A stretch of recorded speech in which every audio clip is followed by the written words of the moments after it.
விஷ்ணுவின் 8வது அவதாரம் ஸ்ரீ கிருஷ்ண அவதாரம். தமிழர்கள் இவரை கண்ணன் என்று அழைக்கின்றனர்.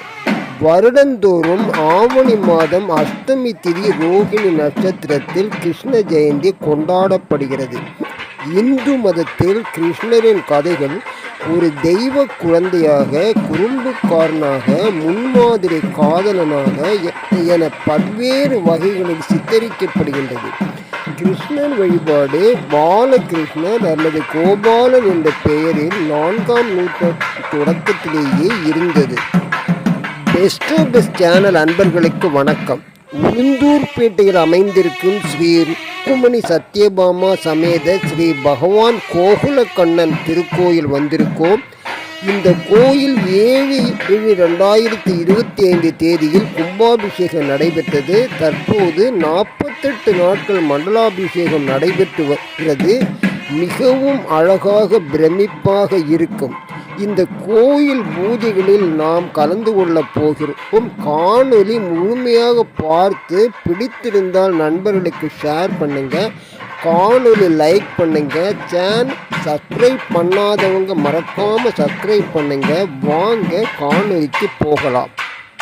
ஒரிசாவில் ஜெகநாதர், ராஜஸ்தான் மராட்டாவில் உள்ள விட்டலர், கேரளாவில் குருவாயூரப்பன், துவாரகையில் துவாரகாதீசர், இமயத்தில் பத்ரிநாதர் என கிருஷ்ணனை பல பெயர்களில் வடிவங்களில் வழிபடுகின்றனர். கிருஷ்ணன் என்ற தமிழ் சொல்லிற்கு கரிய நிறம் பொருந்தியவன் என்பது பொருள். கிருஷ்ணர் பல்வேறு பெயர்கள் மற்றும் அடைமொழிகள் கொண்டுள்ளார். பெண்களை வசீகரிப்பவர் என்னும் பொருள்படும் மோகன், பசுக்களை கண்டுபிடிப்பவன் என்னும் பொருள்படும் கோவிந்தன், பசுக்களை பாதுகாப்பவன் என்னும் பொருள்படும் கோபாலன் ஆகியவை குறிப்பிடத்தக்கவையாகும். மேலும் ஆயர்களையும் பசுக்களையும் தொடர் மழையிலிருந்து காக்க கோவர்த்தன மலையை குடைபோல் தூக்கியதால் கோவர்த்தனம் என்றும், கோகுலத்தில் வளர்ந்ததால் கோகுலம் என்றும், ராதையின் உள்ளம் கவர் காதலன் என்பதால் ராதா கிருஷ்ணன் என்றும், வசுதேவர் தேவகி தம்பதியருக்கு பிறந்ததால் வாசுதேவன் என்றும் அடைமொழிகளால் கிருஷ்ணரை கொண்டாடுகிறார். கண்ணனையே தன் கண்கராக எண்ணம் கொண்டவர் ஆண்டாள். திருவரங்கத்தில் கண்ணனுடன் வானுலகம் சென்றவர் ஆண்டாள். தன்னை ஆயர் குல பெண்ணாகவே திருப்பாவையில் உருவகித்துக் கொள்கிறாள். ஆழ்வார்கள் கண்ணனை மணிவண்ணன் என்றும் அழைக்கிறார்கள். இப்ப நாம கண்ணனின் வரலாறு தெரிந்து கொள்ளலாம்.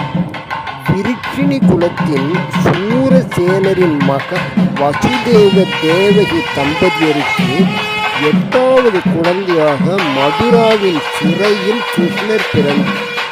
கொடுமைக்கார அரசனான கிருஷ்ணரின் தாய்மாமன் கம்சனிடமிருந்து கிருஷ்ணரை காக்க கிருஷ்ணன் பிறந்த நாளன்றே இவரை வசுதேவர் யமுனை ஆற்றுக்கு அப்பால் உள்ள கோகுலத்தில் குடியிருந்த யாதவ குலத்தினரான நந்தகோபால் யசோதை தம்பதியிடம் ஒப்படைத்தார். கோகுலம் வாழ் யாதவர்களின் தலைவர் நந்தகோபர் யசோதா அவர்களால் வளர்க்கப்பட்டார். பின்னர் கோகுலம் வாழ் யாதவர்கள் பிருந்தாவனத்திற்கு இடம் பெயர்ந்தனர். குழல் ஊதி, மாடு மேய்த்து, நண்பர்களுடன் விளையாடி, வெண்ணை திருடி, குறும்புத்தனம் செய்து காலத்தை கழித்த கிருஷ்ணன் பிருந்தாவனத்தில் செல்ல பிள்ளையானார். இவரை தாக்க கம்சனால் ஏவப்பட்டு வந்த கொடிய அசுரர்களையும் வதம் செய்தார். இந்திரன் கோகுலத்தை அழிக்க பெரும் மழையை உண்டாக்கிய போது கோவர்த்தன மலையை குடையாக பிடித்து அவர்களை காப்பாற்றினார். யமுனை நதிக்கரையில் இருந்த காளிங்கன் என்ற பாம்பையும் அடக்கினார். இப்ப நாம மகாபாரதத்தில் கிருஷ்ணரின் பங்களிப்பினை பார்க்கலாம். பாண்டவர்களின் தாயான குந்தி கிருஷ்ணரின் சொந்த அத்தை ஆவாள். அர்ஜுனரின் சிறந்த நண்பன் கிருஷ்ணன்.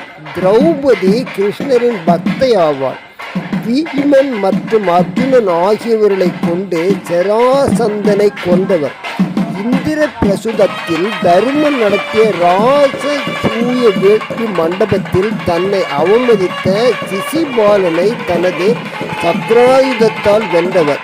துரியோதனின் சூதாட்ட மண்டபத்தில் தருமன் சூதாட்டத்தில் தன் தம்பியர்களையும் தன்னையும் மற்றும் திரௌபதியையும் இழந்து நிற்கையில் திரௌபதியின் துயிலை சுத்தாதனன் நீக்கும் போது கிருஷ்ணனை சரணாகதி அடைந்த திரௌபதியின் மானத்தை காத்தவர் கிருஷ்ணன். 13 ஆண்டுகால வனவாசம் முடித்த பாண்டவர்களுக்கு சூதாட்டத்தில் இழந்த இந்திர பிரசுதம் நாட்டை மீண்டும் பாண்டவர்களுக்கே திருப்பித் தர வேண்டி கௌரவர்களிடம் கிருஷ்ணன் தூதுவனாக அஸ்தினாபுரம் சென்றவர். குருஷேத்திர போரில் அர்ஜுனனுக்கு பார்த்த சாரதியாக அமைந்தவர். கர்ணனின் நாகத்திர கணையிடமிருந்து அர்ஜுனனை காத்தவர்.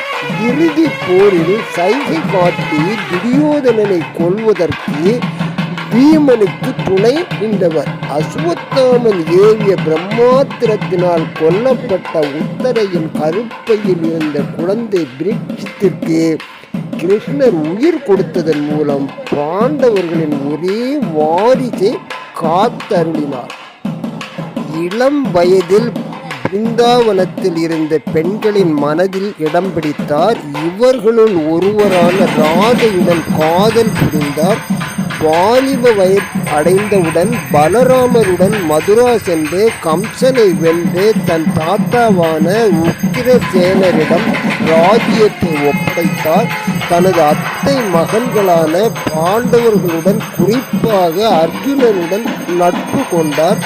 பின்னர் துவாரகை என்னும் புது நகரை நிறுவி மதுரா மக்களுடன் குடிபெயர்ந்தார். இப்ப நாம கிருஷ்ணரின் பல்வேறு விதமான பெயர்களையும் அவற்றின் பொருளையும் பார்க்கலாம். ஒன்று, அரி, இயற்கையின் அதிபர். கேசவன், அளவிட முடியாத, வாயால் விவரிக்க முடியாதவர். ஸ்ரீதரன், லக்குமியை மார்பில் கொண்டவன். வாசுதேவன், அனைத்து உயிர்களில் வசிப்பவன். விஷ்ணு, எங்கும் பறந்திருக்கும் இயல்பினர். மாதவன், பெரும் தவம் செய்பவன். மதுசூதனன், மது என்னும் அசுரனை கொன்றதால் மதுசூதனன் என அழைக்கப்படுகிறார். குண்டலே காட்சன், தாமரை போன்ற கண்களை உடையவன், தாமரை கண்ணன். ஜனார்த்தனன், தீயவர்களின் இதயங்களில் அச்சத்தை விளைவிப்பதால் ஜனார்த்தனன் என்று அழைக்கப்படுகிறார். சாத்வன், சாத்திய குணம் அவனை விட்டு எப்போது விலகாததாலும் அவனும் சாத்துவ குணத்தை விட்டு விலகாமல் இருப்பதாலும் சாத்துவன் என அழைக்கப்படுகிறார். விருபாட்சணன், விரு சபம் என்பது வேதங்களை குறிக்கும். இச்சனம் என்பது கண்களை குறிக்கும். இவை இரண்டும் இணைந்து வேதங்களே அவனது கண்கள் என்றோ அல்லது வேதங்களே அவனை காண்பதற்கான கண்கள் என்றோ குறிக்கின்றன என்பதால் கிருஷ்ணனை விருபாட்சணன் என அழைக்கின்றனர். அசா, எந்த உயிரிலிருந்தும் சாதாரண வழியில் தனது பிறப்பை எடுக்காததால் அசா என அழைக்கப்படுகிறார். தாமோதரன், தேவர்களைப் போல் அல்லாமல் அவனது பிரகாசமும் அவனது சுயமும் படைக்கப்படாததாக இருப்பதாலும் சுய கட்டுப்பாடும் பெரும் பிரகாசமும் கொண்டிருப்பதாலும் தாமோதரன் என அழைக்கப்படுகிறார். விடிகேசன், என்றும் மகிழ்ச்சி என்பதற்கு அரிடிகா என்றும் ஈசா என்பதற்கு 6 தெய்வீக பண்புகள் என்றும் பொருள். இன்பம், மகிழ்ச்சி, தெய்வீகம் ஆகியவற்றை குறிப்பது. மகாபாகு, தனது 2 கரங்களால் பூமியையும் வானத்தையும் தாங்கி பிடிப்பதால் மகாபாகு என அழைக்கப்படுகிறார். அதாட்சன், எப்போதும் கீழே விழாதவன் என்பதாலும் குறையும் இன்றி இருப்பதனாலும் அதாட்சன் என அழைக்கப்படுகிறார். நாராயணன், மனிதர்கள் அனைவருக்கும் புகலிடமாக இருப்பவர். புருஷோத்தமன், ஆண் மக்களில் புருஷர்களில் மேன்மையானவன் என்பதால் புருஷோத்தமன் என அழைக்கப்படுகிறார். சர்வன், அனைத்து பொருட்களின் அறிவையும் கொண்டிருப்பதால் சர்வன் என அழைக்கப்படுகிறார். சத்தியன், கிருஷ்ணன் எப்போது உண்மையில் இருக்கிறான், உண்மையும் எப்போதும் அவனில் இருப்பதால் சத்தியன் என அழைக்கப்படுகிறான். சிற்றுணு, தனது ஆற்றலுக்கும் வெற்றிக்காகவும் சிற்றுணு என அறியப்படுகிறார். அனந்தன் அழிவில்லாதவனாக இருப்பதால் அனந்தன் என்று அறியப்படுகிறார். கோவிந்தன் கோவிந்தன் என்ற சொல்லுக்கு பசுக்களின் தலைவன், கூப்பிட்ட குரலுக்கு ஓடோடி வருபவன், பூமியை தாங்குபவன் என்று பொருளாகும். அச்சுதன் என்றும் நழுவாதவன். பத்மநாபன் தொப்புளின் தாமரை மலரை கொண்டவன். கிருஷ்ணன் ஏற்கனவே இருக்கிறது என்பதை குறிக்கும் திருப்தி மற்றும் நித்திய அமைதி என்பதை குறிக்கும் நான் ஆகிய இரண்டு சொற்களுக்குள் தன்னை மறைமுகமாக ஐக்கியப்படுத்திக் கொள்வதால் கிருஷ்ணன் என்று அழைக்கப்படுகிறான். மாயோன் என்பவன் தமிழர்கள் வகுத்த 5 நிலங்களில் முல்லை நில தெய்வமாவான்.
யார் உபயோகம் பிரசாதம் ரொம்ப அதிகமாக இருக்கு. நிறைய அதிகமாக இருக்கு. ஒரு ஆளாக இவ்வளோ சாப்பிட முடியுமான்னு தெரியல. இவ்வளோ சாப்பிட முடியுமான்னு தெரியல. 2000 செய்ய சொன்னாங்க, நிறைய செய்யலாம்.